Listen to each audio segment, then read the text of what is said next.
dia, boa tarde, boa noite, meus irmãos. Aqui é Alisson Tonassi. Mais uma vez, a gente procurando trazer algumas coisas da nossa experiência de vivência espiritual, tanto no espiritismo quanto na Umbanda. Da última vez, eu falei da minha experiência com relação a uma reunião de Umbanda no Centro Espírita, tá? Nesse primeiro Centro Espírita que eu frequentei. E hoje eu vou trazer a minha experiência desse centro fechar. Como ocorreu o fechamento de um centro espírita por causa de vaidade, por causa de orgulho, por causa de intriga, por causa de fofoca, tá? Existe um livro espírita que o título dele é Aconteceu na Casa Espírita. Parece que eu vivi esse livro, né? Nós frequentávamos, era uma cidade universitária, Vassouras, em que nós tínhamos um grupo de pessoas que frequentavam esse centro espírita. Centro excelente, muitas pessoas que faziam o seu trabalho no bem, tá? O que aconteceu? Nós, que éramos estudantes da cidade, começamos a frequentar. Eu tinha uma rede de amigos e nós começamos a frequentar esse centro. Começamos a participar dos trabalhos, tá? E o que acontece? Ali, os estudantes, nós éramos pessoas assim, mais novas, né? Nessa época, eu entrei na faculdade com 15 para 16 anos e me formei com 22. Então, eram pessoas assim, inexperientes. Começamos a fazer o trabalho. Começamos assim com o coração buscar o trabalho na espiritualidade, começamos a ter o desenvolvimento mediúnico, as nossas percepções espirituais, trabalhar dentro disso com carinho, com amor e tranquilidade. Um belo dia, recebemos uma pessoa que era da cidade. Essa pessoa, ela inicialmente muito tranquila, muito solícita, mas na época ele devia ter mais ou menos aí, poxa, nós tínhamos em média 20 anos. Esse rapaz, esse senhor, na verdade, ele tinha aí 50 e poucos anos para 60 anos. Por aí, entre 50 e 60 anos. Não sei dizer muito bem. Era um cara que era engenheiro e começou a trabalhar também. Inicialmente a gente achando que estava tudo tranquilo, estava tudo... começou a frequentar por necessidade, recebeu as orientações espirituais, recebeu tratamentos espirituais. Ele começou a frequentar e também a participar dos trabalhos. Nesse interim, outros estudantes entraram. E nós tínhamos assim, como em tudo quanto é lugar, tínhamos pessoas que a gente tinha mais afinidade, pessoas que têm menos afinidade. E assim, parecia, inicialmente, a meu ver, que ele queria ter afinidade com todo mundo.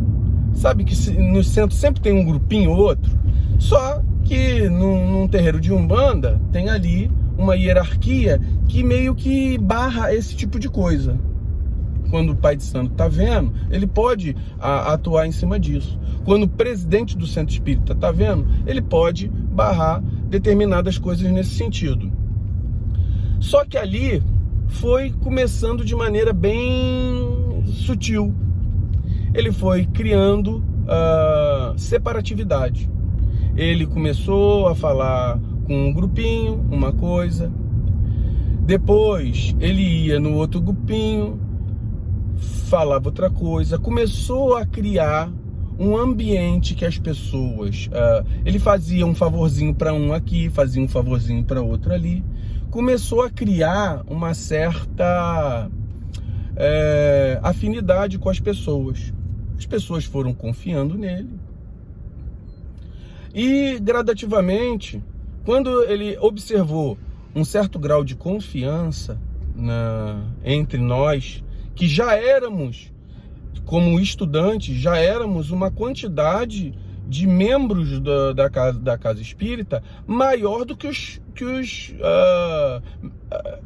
frequentadores da própria cidade. Aí,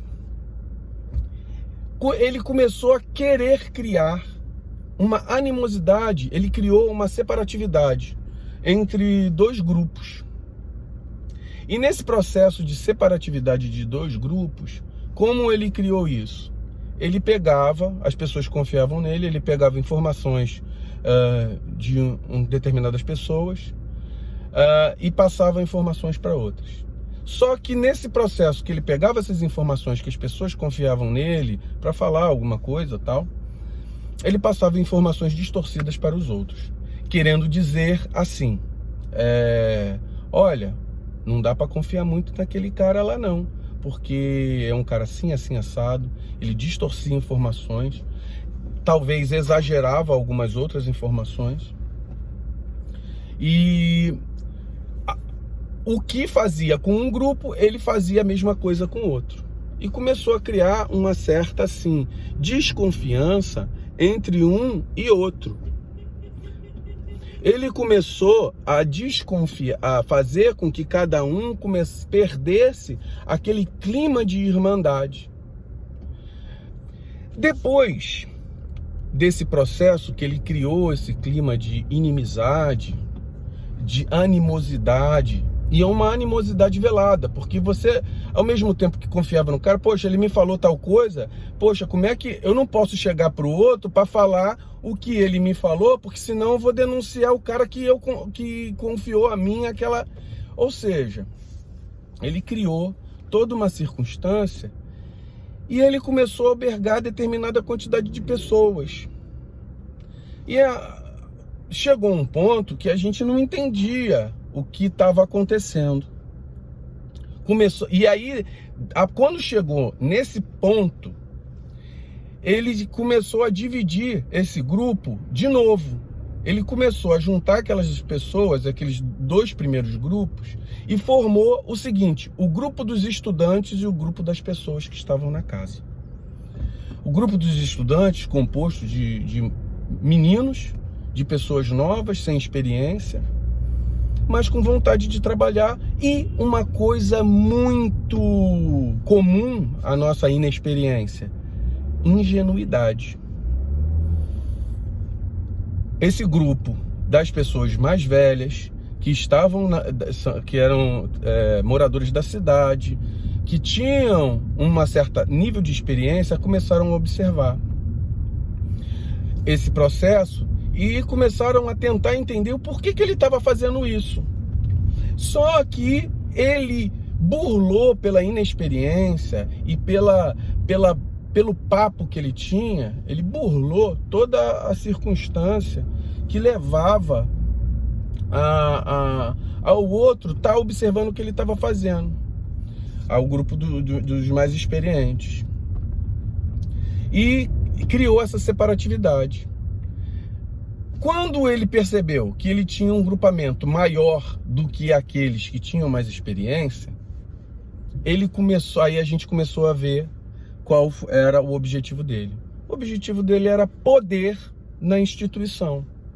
Ele queria mandar, ele queria ser o presidente, ele queria ser a pessoa que toma conta, o administrador. Ele queria começar a modificar as coisas de uma maneira que introduzindo coisas que não correspondiam à doutrina espírita, que era uma casa espírita. E aí houve o começo de um estranhamento mais evidente, porque até então era implícito entre as pessoas, aquele clima de animosidade, de desconfiança, e começou a ficar mais evidente, a ponto de um deixar de falar com o outro, a ponto de, na hora que um falasse com o outro, ser mais ríspido. O trabalho espiritual, quando começa a ficar um enfraquecimento do trabalho espiritual, a espiritualidade tentava barrar esse processo, até que o negócio ficou tão bravo, que o centro foi desfeito. Meus irmãos, isso aqui é uma experiência que eu já tive, para a gente começar a entender que fofoca, animosidade, que existe um grupo de espíritos que não querem o bem, e eles vão pegar, às vezes, a mente mais fraca, e muitas vezes essa mente mais fraca pode ser a gente. É num momento de briga dentro de casa, é um momento que você está triste por algum motivo, eles vão entrando. Esse rapaz, ele estava num processo de obsessão tão forte, que a gente chama isso de fascinação. Ele se achava o super médium, ele se achava o poderoso, nada que as entidades dele poderiam ser contrariadas. Ele criou todo um clima e ele mesmo não conseguia ver isso, porque ele estava obsidiado, ele estava fascinado.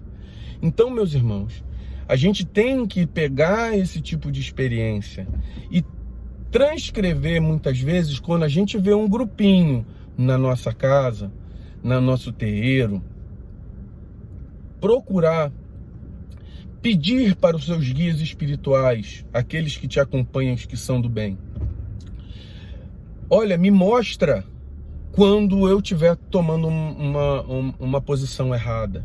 Me mostra quando eu estiver participando de algo de maneira ingênua, porque o outro falou isso ou o outro falou aquilo.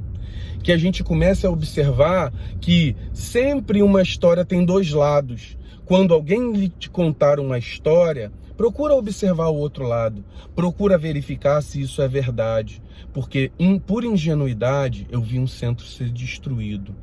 Ingenuidade de todos, né? E maldade e obsessão de um. Então, um elo fraco pode destruir um terreiro, meus irmãos.